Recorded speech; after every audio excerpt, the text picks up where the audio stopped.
নিশু ভাইকে নিয়ে যদি একটু জানতে চাই, আপনার সাথে পার্সোনালি অনেক ভালো সম্পর্ক তার, এবং দেখেছেন আসলে দম।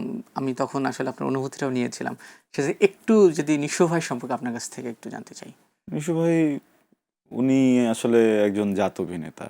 জাত অভিনেতা এই জন্য বলছি না যে উনি মানে অন স্ক্রিন যেটা দেখান এটা না। উনি on screen and off screen উনার ক্যারিয়ার এবং উনার ক্যারেক্টারের সাথে লয়াল। That is important. হ্যাঁ, আমি আমার কাছে এই জায়গায় কিছু জায়গায় মনে হয় যে আমি আবেগী, আমি লয়াল না। কিন্তু উনি যেটা করা উচিত সেটাই করবেন। সেটাই এটাতে করবেন। আপনি কি ভাবছেন, আমি কি ভাবছি, কে কি ভাবছে, কোথায় কে আছে নাই এগুলো কিচ্ছু যায় আসে না।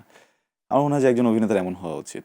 বড় পর্দায় আসতে হলে এমনকি আরশ খানের কোনো আইডল আমরা বলি না, আমাদের আইডল একজন, এমন কোনো আইডল আছে আরশ খানের? দেশের বাইরেও হতে পারে।